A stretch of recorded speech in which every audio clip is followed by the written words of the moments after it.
Aloha. I'm from Pittsburgh, though, originally. A couple observations.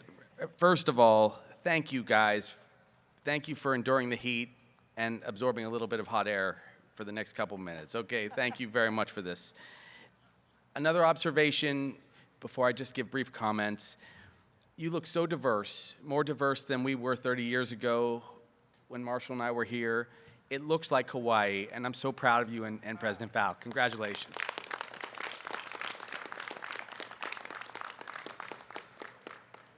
And I'm sure there is a somewhat shy, skinny, half-Jewish guy out there, and this is what 30 years can do to you, so beware, okay?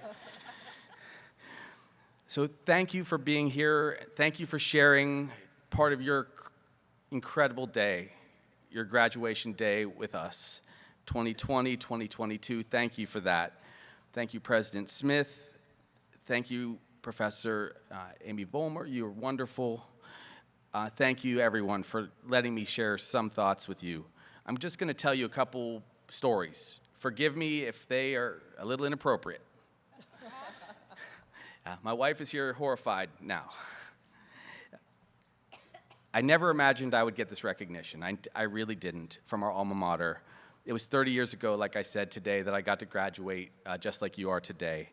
It's a small miracle I graduated at all. That is a fact. If it hasn't begun already, graduates, you're going to start having a dream. You're going to have this dream that there are courses you never attended whatsoever, and you have an honors exam or some other exam coming to you really soon. I promise you that dream will come. And I've already begun in deep REM sleep to have a dream that I am getting an honorary degree, and I didn't deserve it, and I have no idea what I'm going to tell you. So I could tell you, you are going to have these experiences coming soon.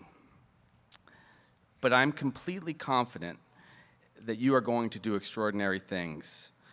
This, of course, contributes a new anxiety to me, because I will tell you, I speak in front of an entire state all the time, and it is much more nerve-wracking to speak in front of brilliant people like you, the class of 2020 and 2022 here today. It meant the world to me to come to Swarthmore. It didn't come easy. I wondered if I was capable of the intellectual rigor that was there. I'm here with one of my dearest friends, my roommate, who was far smarter than me. It is amazing to be able to see some of these people years later, Professor Vollmer, Professor Jenkins, mentors that really made the difference in my life. But I didn't know what I was going to do. I really didn't know. I certainly did not think as I was graduating I was going to become a physician and lieutenant governor in the state of Hawaii, where I had never visited in my life before going there. I didn't have these plans, and I'm going to speak a little bit about what I call the Swarthmore effect, which I think is going to affect you guys too. So after graduating from Swarthmore, barely, I did what most firstborn Jewish boys do, which is I went to medical school. And I snuck into medical school without really an intent on doing anything special, except that the experiences I had been pretty miraculous. And I had opportunities shortly after leaving. After 3 years of medical school, they let some of my friends and I, Swarthmore graduates, we had all gone to different medical schools, travel abroad, to do actual medical missions, which is ironic, because like I said, I'm a Jewish guy married to a Mormon now, so it was a really weird mix for my future. And we went to these medical hospitals deep into Africa, into Swaziland, and it was there that we saw just incredible, incredible things. There was the pandemic of that era, which was HIV/AIDS, where over half of the people we treated in the hospitals in Swaziland were HIV positive and dying of AIDS. So our hospitals became not just a hospital, but they also became an orphanage. And so Elena, my dearest friend from Swarthmore, also class of '92, and I decided, after seeing those challenges, seeing so many kids become orphans from HIV/AIDS in a faraway place, and then on top of it, a malaria epidemic hit, that we would come back and do something different. So coming back from Swaziland, after being medical mission doctors, we decided we'd pursue other things that Swarthmore set us up for. It was that ethos of Swarthmore, that unpredictable thing that Swarthmore instills in us, that sent us to new dreams and new ventures. And for me, it set me off on another different course. I came back from that country, and I thought I'd like to do something slightly different, so I joined the National Health Service. In the National Health Service, I figured they would send a guy like me to Philadelphia or New York, Pittsburgh, to be the doctor.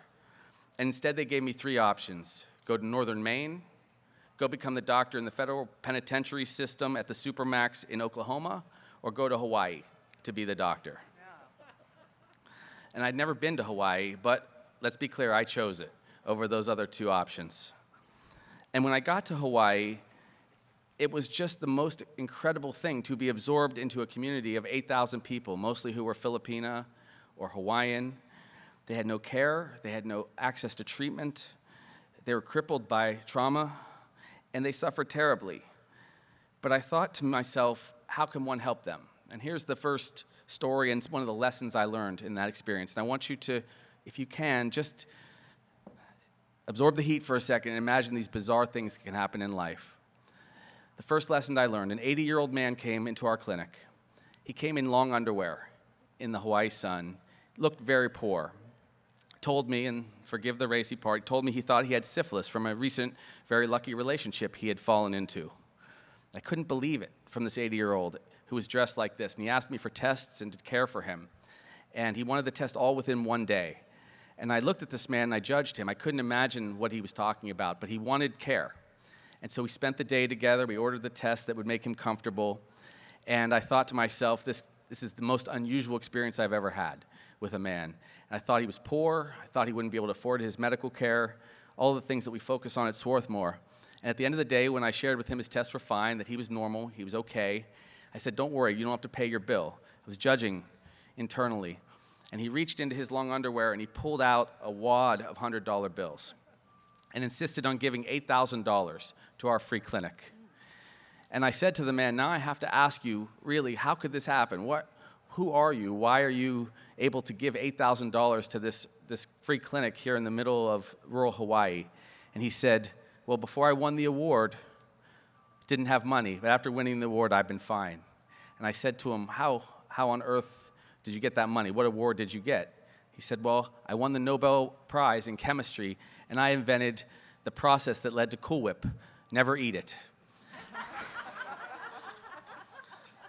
And he walked out of my clinic, and I realized that in that moment, I didn't know exactly who I was in front of all those years.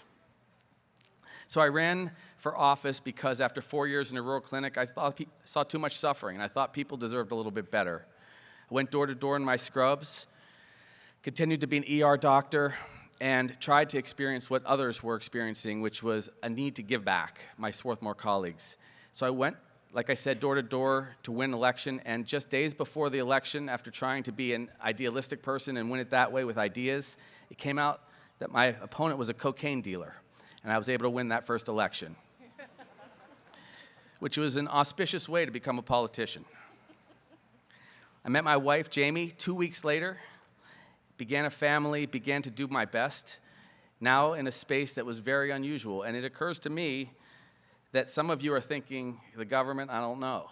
Well, unfortunately, right now, I am the government, and I'm one of you. So it creates a small conundrum here for us at graduation here in 2022. But I did my best. I began to, again, try to find a way, find a niche as a Swarthmore grad and a doc, and now as a politician. And my second major lesson, there was a governor that was someone I looked up to, and I wanted to kind of win his favor and make him like and respect me. So one day I was out jogging, and there was a group of really tough protesters outside the governor's mansion. They were screaming with signs. They were demanding the death penalty be instituted in the state of Hawaii, something that I didn't believe in, and it wasn't really from our ethos here at the college. But they were demanding for the death penalty to be instituted, and I called the governor at 4:30 in the morning, and I said, please, governor, stay safe, stay in your house, don't come out.